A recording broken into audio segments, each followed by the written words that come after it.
Well, Shabbat Shalom. We just want to welcome everyone to the Sabbath Day conference call. This is Barbara in Florida. Oh, I'm in Michigan today. I forget where I'm at. I don't have my note written down in front of me.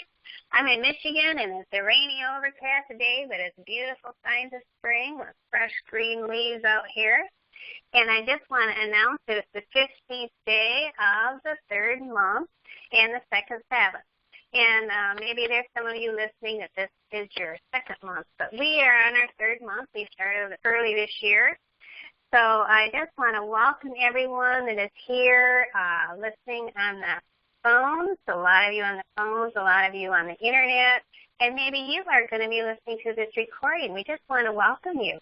We invite everyone to go to the website, LunarSabbathDay.com, for more information about the Creator Sabbath, and we just mentioned that earlier. We have a great article about restoring or re-examining the traditional count to Pentecost, but we have a lot of great articles there and videos, and we invite you to go and study that out for yourself, and everything is scripture-based, and there's some history-based articles there too. And we invite you to go to the events page, scroll down to the bottom, and you can see how to connect with us. Every Sabbath and New Moon Day we meet, Yah willing.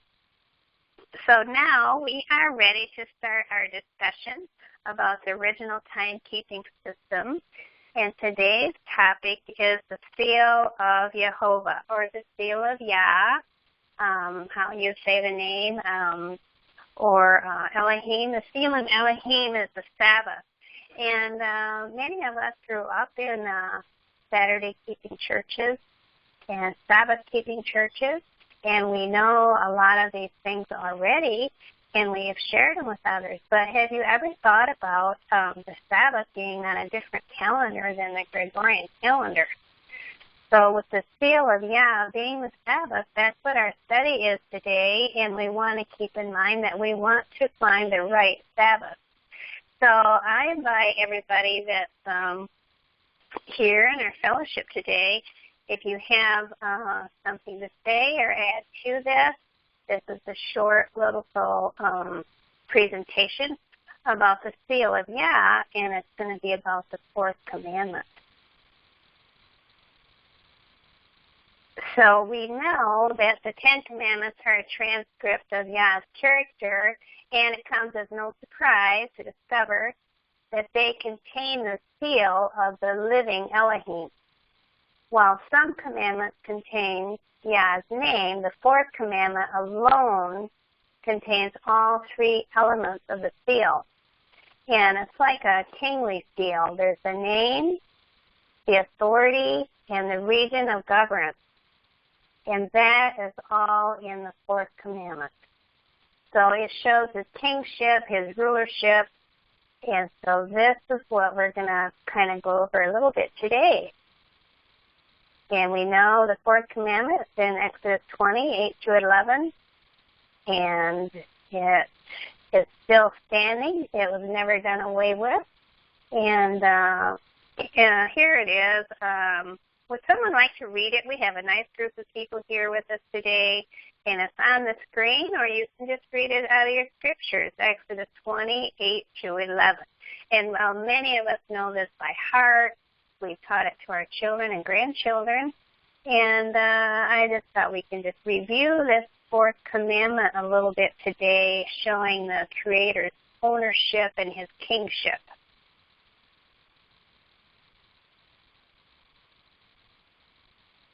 If there's anybody out there who'd like to help me read it, I'll read. Okay, thank you, Peter.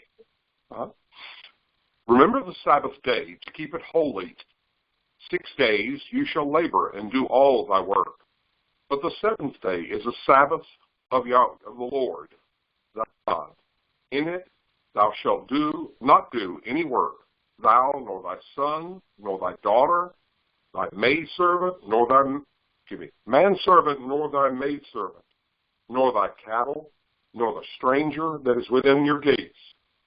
For in 6 days the Lord made heaven and earth, the sea and all that is in them, and all that in them is, and rested the seventh day. Wherefore the Lord blessed the Sabbath day and hallowed it. Exodus 20, 8-11. Okay, yes, and we know that by heart, hopefully. And thank you for reading that and reminding us. Maybe it's been a while since you've read the fourth commandment. Some of us have been studying out the Creator Sabbath and the calendar, and I think sometimes we get studying so deep we forget the very basic verses, just like the fourth commandment is a basic Sabbath verse. And we know that some of the Catholic Bibles have even taken out the fourth commandment or made it shorter, and they took out the second commandment, I believe. But I believe in all 10 commandments, and I believe in the fourth commandment, don't you? So his name, okay, there we go. We're going to have the name here in the seal.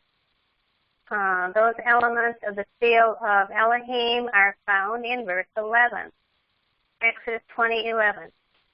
Okay, for in 6 days Yah made heaven and earth, the sea, and all that in them is, and rested the seventh day. Wherefore Yah blessed the Sabbath day and hallowed it. So he put his name in there, I think. I see it in there that he said it was him. And do you see his name in there in the fourth commandment, especially verse 11? And then we're going to go forward to his authority. Okay, his authority. These are, if you think about a rulership or a kingship, they have the name of the king, and their seal has the name of the king in it, has a stamp in it, and their area of governance. So we're just looking for that in the fourth commandment today. So his authority as creator. There we go again, Exodus 20:11. For in 6 days Yah made heaven and earth, the sea, and all that in them is. So it says he's the creator, so that gives him the authority, right? So he says he's the king, he's Yah, and his authority is because he is the creator. Now his region of governance. So here it is. It says, and for in 6 days Yah made the heaven and earth, the sea, and all that in them is, and rested the seventh day. Wherefore he blessed the Sabbath day and hallowed it. Okay, sounds like his area, his territory is heaven, earth, and sea. That pretty much covers everything in our world, right? And we have known that the Sabbath is the seal and the sign of our Heavenly Father. But maybe you're like me. I was raised in a Seventh-day Adventist church. I'm fourth generation Seventh-day Adventist. And, of course, we've learned these things. We've learned all about the fourth commandment and all the Sabbath verses in the Bible. But we thought it was on a Gregorian seventh-day Sabbath on a Gregorian calendar, or Saturday. So we were following along the best we knew how. But for now, we have found out that there is a different calendar.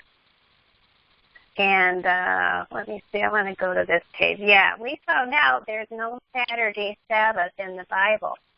So all these verses about the Sabbath being a sign and the Creator's name is in the Sabbath, is titled as creator, and what he governs is not on a Gregorian calendar. It is in the heavens, the calendar in the heavens. So I'm just going to pause right here, and this is kind of the end of these little pictures. So we're going to open up the floor for discussion. When you were telling people about all the signs of the kingship being in the fourth commandment, you were maybe talking about it on a Gregorian calendar. But now we have found there's a calendar in the heavens. So if anybody have any comments to say about this? And there's a lot of newcomers on the call, and whatever you have to say or questions asked will help everyone.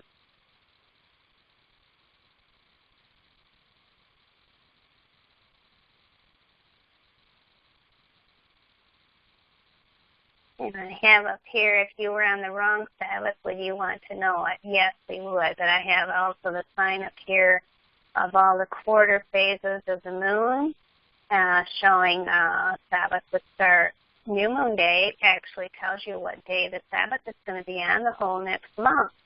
And then about 7 days later is your first quarter, showing that you went through 1 week. And then we have the full moon, which is what right now we're at the time of the full moon. And it's the 15th day of the month. So there is a nice calendar up there in the heavens for all of us to see. So I'm going to go back to this. Okay, well, we're just going to ask anybody, does anybody have anything to say about the seal of Yah? Did you used to think it was Gregorian Saturday? I mean, I used to. What about all our brothers and sisters that are still in the churches or in the Messianic group keeping the Gregorian Saturday? So what's going to happen with the seal of Yah being the Sabbath? Well, the first thing that came to my mind was for everything the Father has, Hasatan has a counterfeit. And so this is the seal of Yah, and you know, the Church of Rome, they publish it themselves that Sunday is their mark. So that's the first thing that comes to my mind is, you know, what is the alternative? And so we already know where that comes from, and they've claimed that themselves.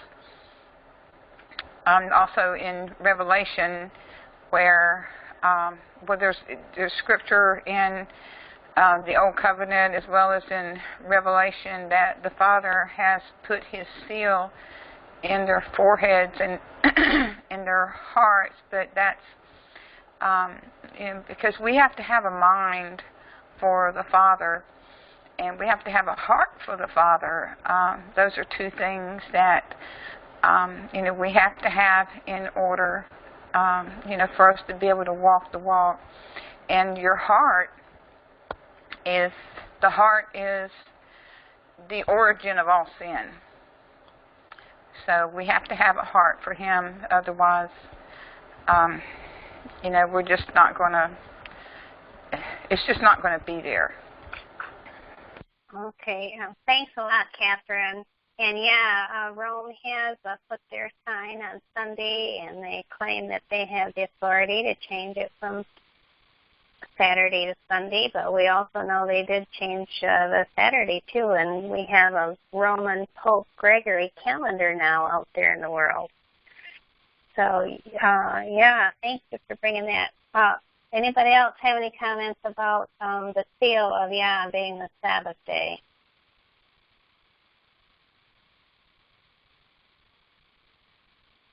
This is Ellie. Go ahead, Ellie.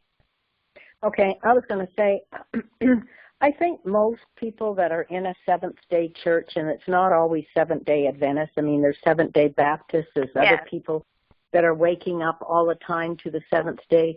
I mean, I was just talking to somebody yesterday who indicated to me that they just ran into two women who actually, that the Lord is waking up about the seventh day. And so I think people honestly believe that when they make the change from Sunday to Saturday, they are doing it like what we did. They're doing it honestly because they believe it's that day. And, that's a good thing that they are realizing that there is a change and that they have been doing things wrong. Now, the way I look at it is hopefully eventually they will be woken up to the true Sabbath at the end of time, and they will be able to accept that as well, Right, that's very good, because we go step by step as we follow the truth. He opens up more for us, because we first found out, or we were raised in an Adventist church or a Sabbath-keeping church, and then maybe we found out about feast days, and then found out about the Sabbath calendar in the heavens. And so by friends and people discovering the Saturday Sabbath, the Father will lead them to His calendar in the heavens, I believe. The real truth seekers, He will. I had a comment. This is Pete. Yes, Pete. And that is, that just like the Exodus was a multi-level, multi-stage thing.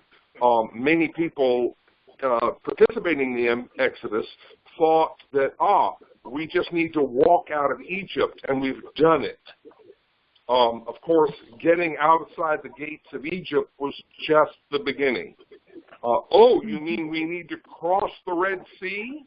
You mean we need to go to the mountain? You mean, so everything, each step brings upon it a new place to walk forward from.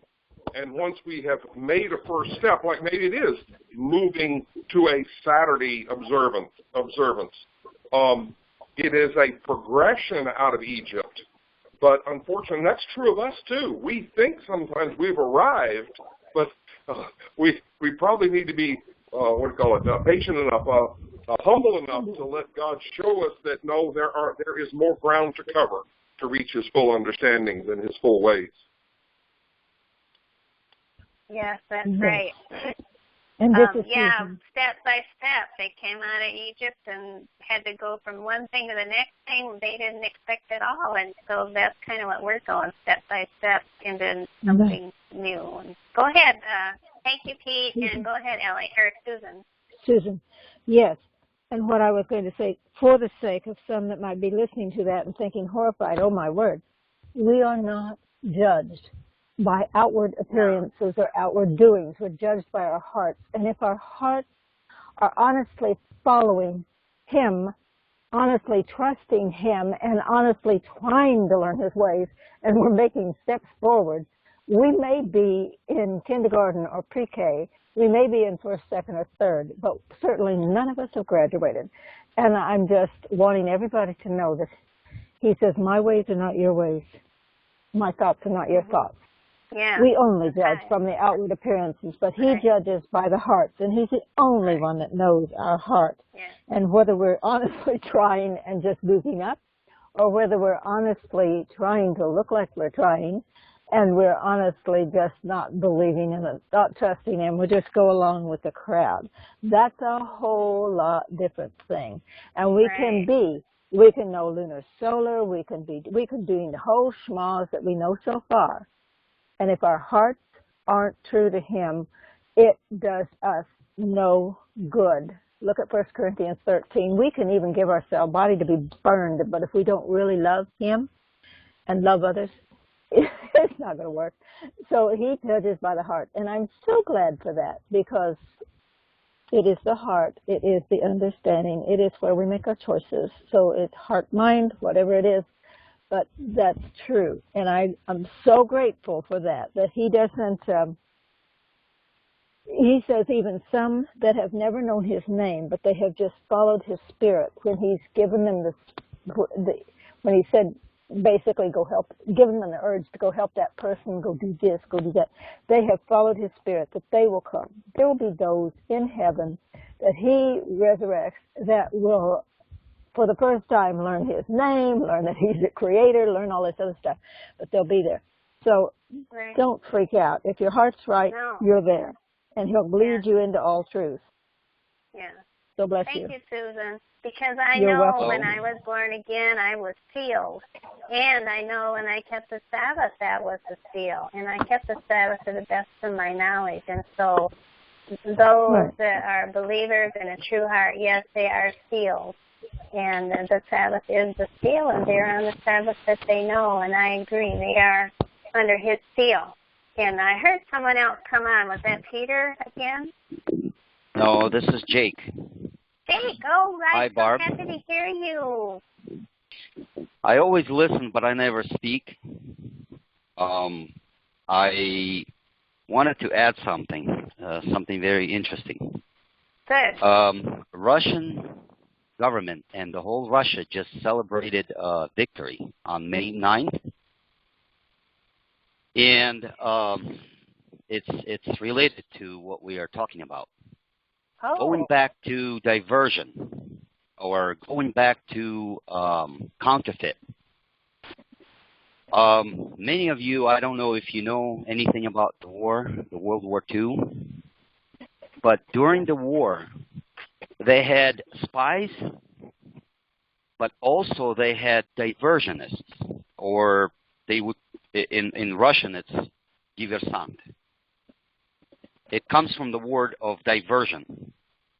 So the main purpose of the spy was to seek out the information and give it over to the government that they're serving.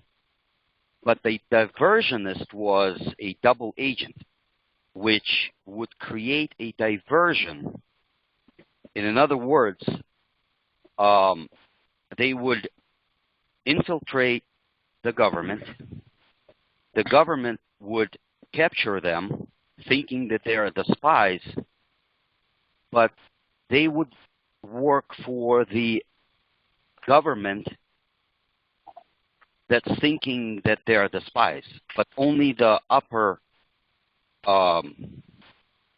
levels of government knew that they are the double agents. So I look at studying the Sabbath and studying the calendar and studying the lunar Sabbath and the Gregorian calendar.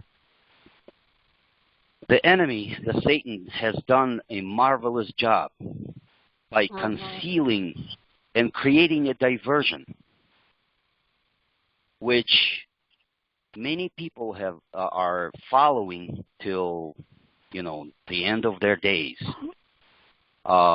thinking that Saturday is the true Sabbath, which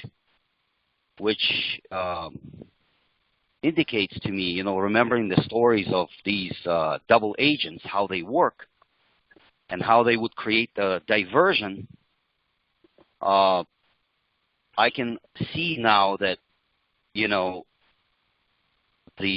enemy is very clever creating this diversion through time, through history, but only the people that are truly seeking and truly seeking the knowledge and the true Sabbath can really understand.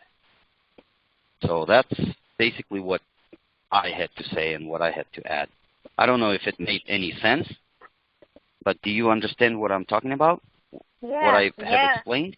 You've explained it very well, the double agents and the diversion that they caused with the false Sabbath that we were keeping, and that makes perfect sense. Their main purpose was to create a diversion, a complete diversion. So the soldiers and the military would think, there will be an attack here, but they would create a diversion so well that they would attack from a different, position. And matter of fact, they were the most feared. They were the most professional, and they were the most feared. Are those double agents that did this work. And so that just tells me, that by observing how everything is set up, I also was the Seventh-day Adventist, and I also believed in, Saturday being the true Sabbath. But then by studying, it didn't come to me right away, but I fought this for many years, fought against it. But, you can't wrestle with the truth because the truth will always prevail. Well, thank you. I'm so happy you got on there today, Jake, and spoke up. And, this is a big diversion. And, I got this whole article from SundayLaw.net. And it is going to be discussing here about the third angel's message and all the signs of the seal and all that in the Sabbath. But this complete different diversion is watching for a Sunday law, waiting for a Sunday law, telling everybody Saturn Day. That's a big diversion away from the Father's calendar. And there is another D word that is appropriate. It is deceit. The enemy always fights with deceit, and he will try to do it as a double agent, as a straight agent. He's playing a double agent. He's going to act like Jesus himself. But it is true. And thank you, Jake, very much for coming on. That's true. Thank you. I would like to point out one other thing with regard to the seal within the fourth commandment. Yes, and that is Donna. to note, yes, happy Sabbath. That is to note that his title is Creator. It is not Creator-Destroyer. And because we read in Revelation 14 that the Father's name will be written on their foreheads, we know that his name is character, so we need to know our Heavenly Father and his ways and his character so that we do not hinder the working of his hand to transform us into his image.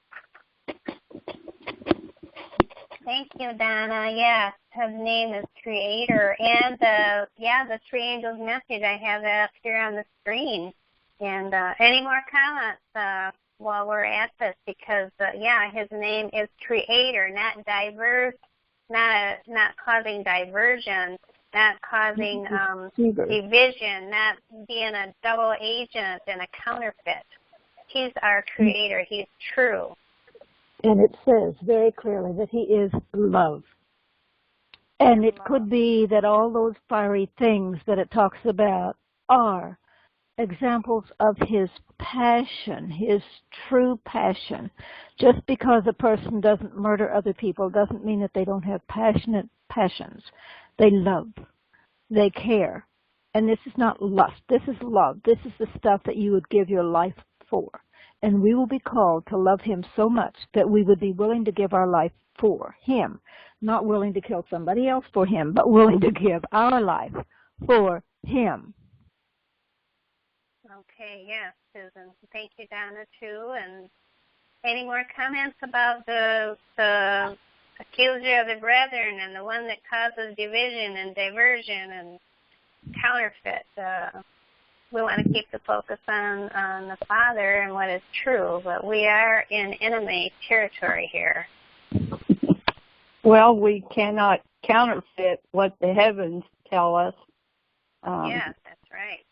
Just like the ships for I don't know how many thousands of years, and probably still are some of them, they're navigated by the stars. And nobody can counterfeit that. That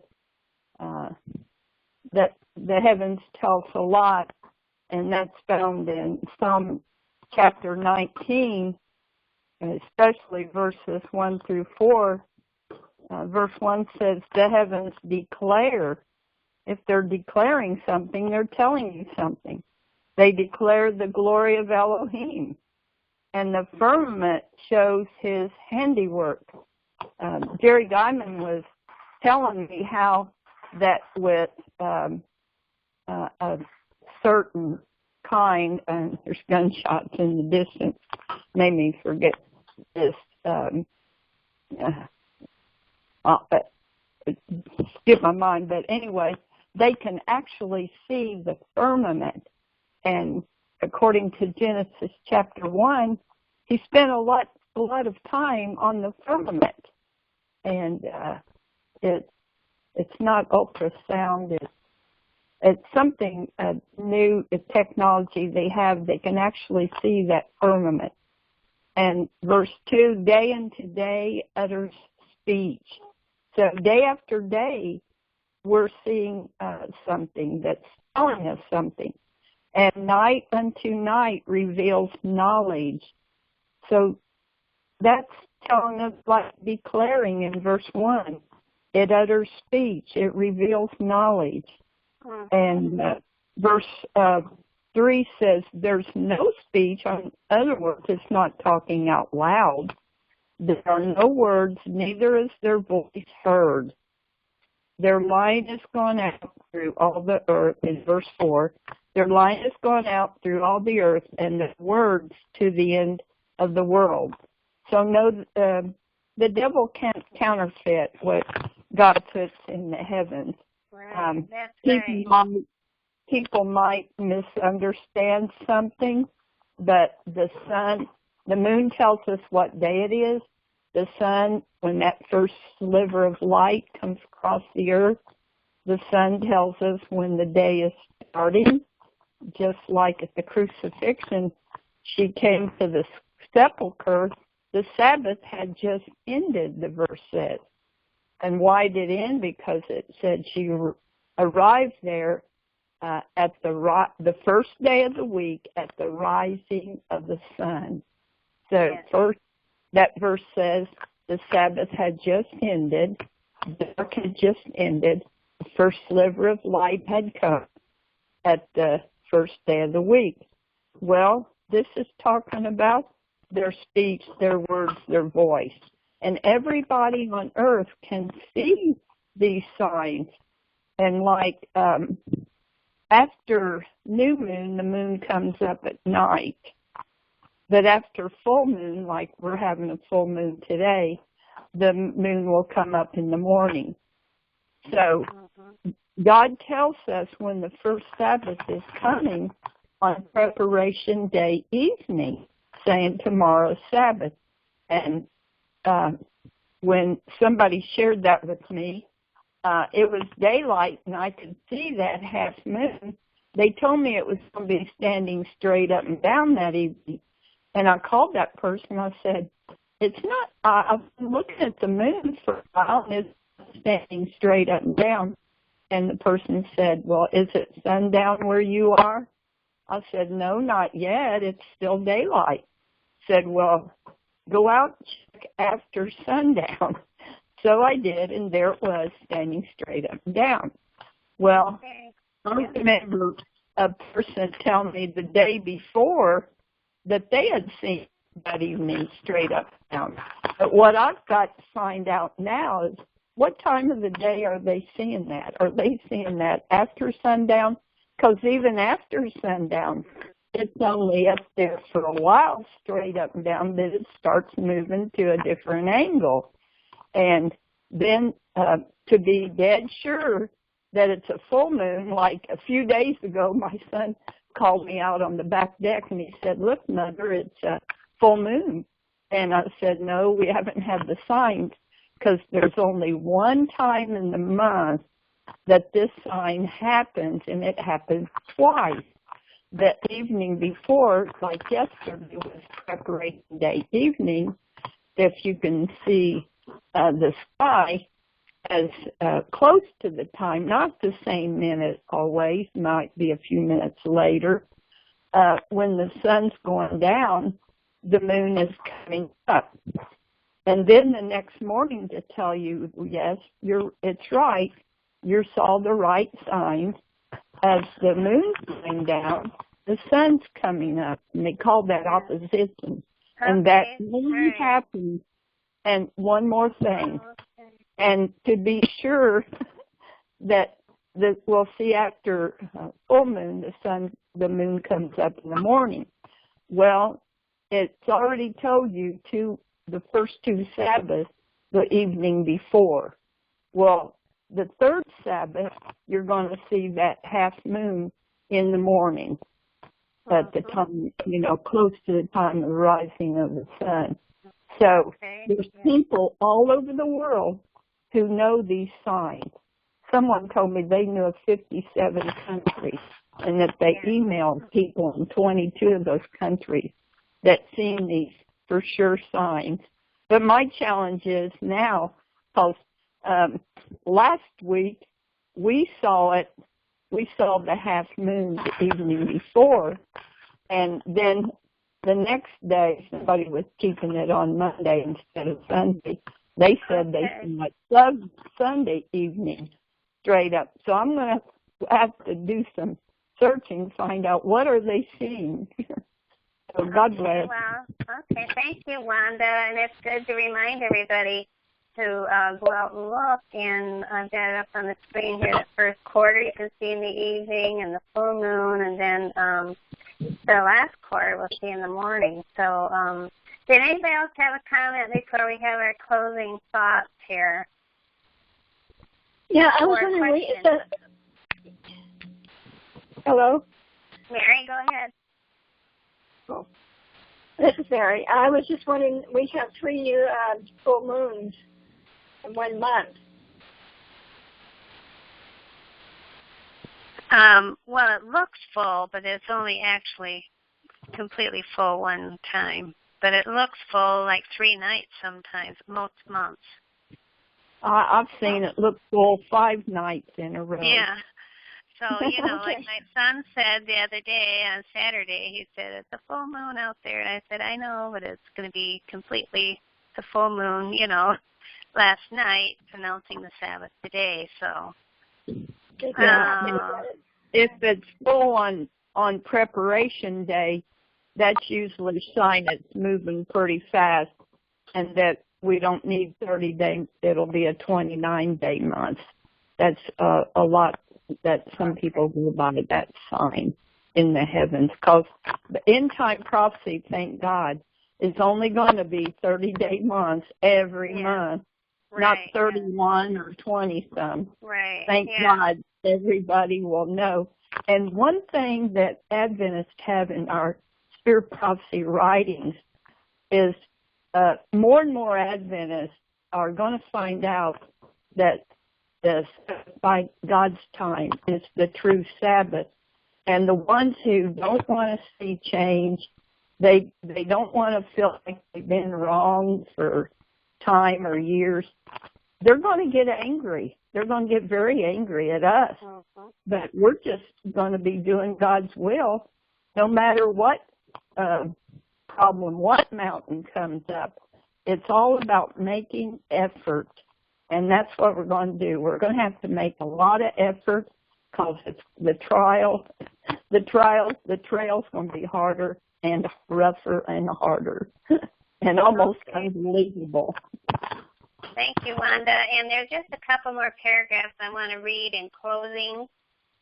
And unless I have a volunteer that wants to read this last page here. And it talks about the name and his authority and his rulership in the 3 angels' messages. And so we heard about it there in the 4th commandment, but in closing we want to review someone, I think Catherine had mentioned Revelation 14, and that's where we find his sign and his seal again. Is there someone that can see the screen that would like to read it?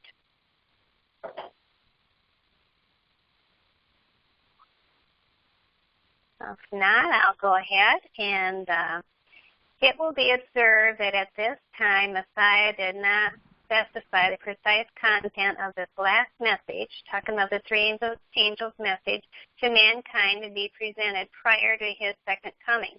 However, in the book of Revelation, this message is expounded upon. It is termed, for obvious reasons, the 3 angels' messages. We have already referred to the 3rd angel's message concerning Yah's wrath. That was in the previous part of this article. I'll send this article out with the recording link also.